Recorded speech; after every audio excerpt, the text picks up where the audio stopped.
Of you मुखी learning channel में एक बार फिर आपका हार्दिक स्वागत है। आज के इस सेशन में हम डिस्कस करेंगे फ्यूचर कॉन्टिन्यूअस टेंस। इससे पहले कि हम आगे बढ़े मैं आपको रिमाइंड करा दूं कि लास्ट सेशन में हमने किया था फ्यूचर इंडेफिनिट टेंस। आज का हमारा होगा फ्यूचर कॉन्टिन्यूअस टेंस। अब इसमें कुछ नियम है, तो जिन वाक्यों के अंत में रहा होगा, रही होगी, रहे होंगे, रहा होगा इत्यादि शब्द हों तो वो फ्यूचर कॉन्टिन्यूअस टेंस की कैटेगरी में आते हैं।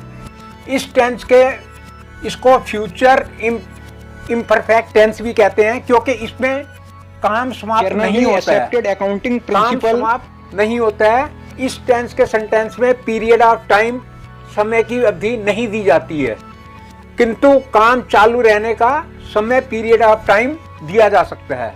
अब इनकी क्या है कि आई बुई के साथ शैल बी और बाकी सभी सब्जेक्ट के साथ विल बी लगाकर वर्ब की फर्स्ट फॉर्म लगा के ING लगा देना है।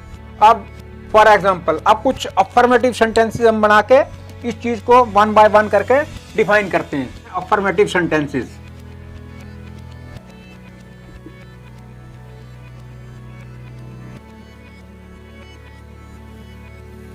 अब फर्स्ट है वह घर जा रहा होगा।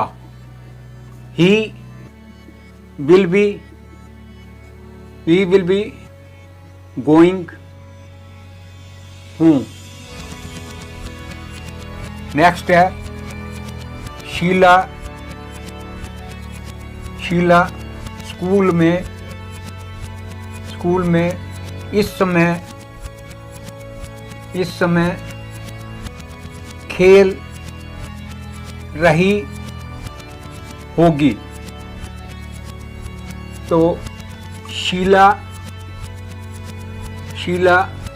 Will be playing in the school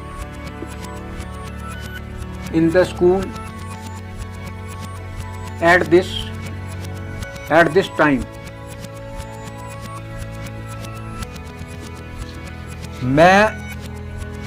मैं कल यह किताब पढ़ रहा हूँगा।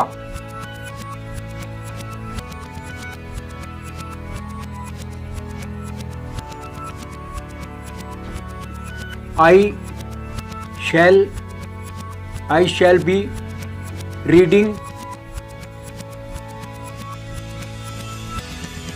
this book tomorrow। और नेक्स्ट है विद्यार्थी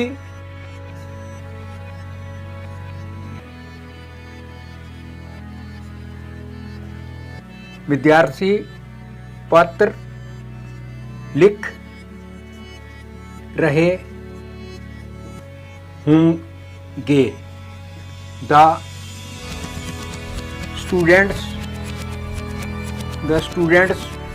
will be writing letters। तो ये तो थे कुछ अफर्मेटिव सेंटेंस। तो अब हमारा नेक्स्ट हम चलते हैं अब नेगेटिव सेंटेंसेस। तो ये है नेगेटिव मीन निषेधात्मक। अब इनका कोई नियम है, विल या शैल के बाद किंतु बी से पहले नॉट लगाना है, और बाकी इसके नियम वही के वही हैं जो अफर्मेटिव सेंटेंसेस में अभी हम बताए थे। तो आइए आप कुछ सेंटेंसेस बना के इस चीज को और डिफाइन करते हैं। सबसे पहले है वह एक पत्र नहीं लिख रहा होगा।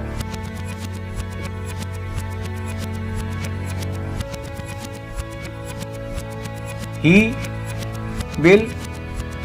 will not be writing a letter। Next है सोहन स्कूल नहीं जा रहा होगा। Sohan will not be going school।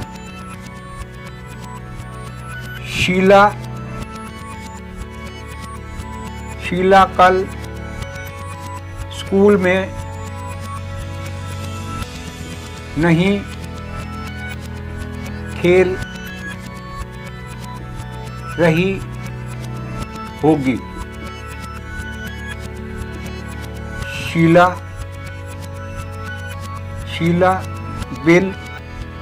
will not be playing in the school tomorrow।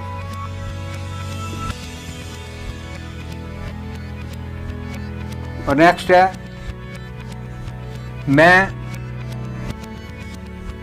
मैं पत्र नहीं लिख रहा हूँगा।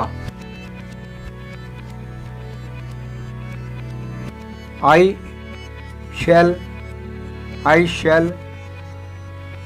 shall not be writing a letter.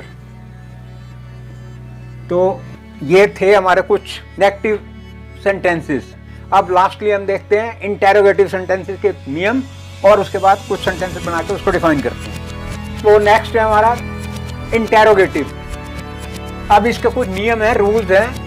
यदि इंटेरोगेटिव में सबसे पहले क्या है तो हमें क्या की इंग्लिश नहीं लिखनी है, केवल विल या सब्जेक्ट, विल या शेल सब्जेक्ट के अनुसार हमें लगाना है। और यदि इंटेरोगेटिव सेंटेंसेस के बीच में क्यों, कब, कहां, कैसे हो तो इस शब्द की इंग्लिश सबसे पहले आएगी, उसके बाद विल या शेल सब्जेक्ट के अनुसार लगाना है। और यदि इंटेरोगेटिव सेंटेंसेस में नेगेटिव है तब बी से पहले किंतु सब्जेक्ट के बाद नॉट लगाना है। तो आइए आप कुछ सेंटेंसेस बना के इस चीज को और डिफाइन करते हैं। अब फर्स्ट है, क्या मोहन पत्र लिख रहा होगा। Will Mohan be writing a letter.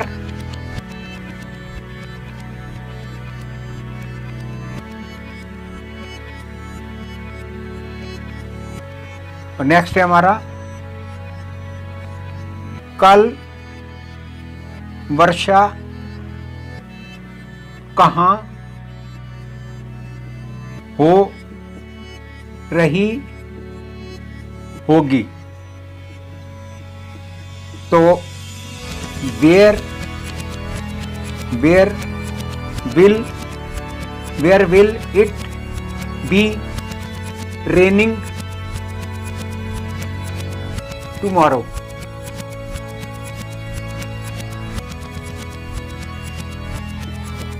तो नेक्स्ट है, क्या शीला अपना पाठ याद नहीं कर रही होगी।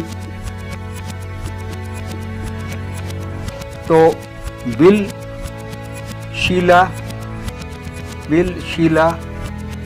not be learning her lesson।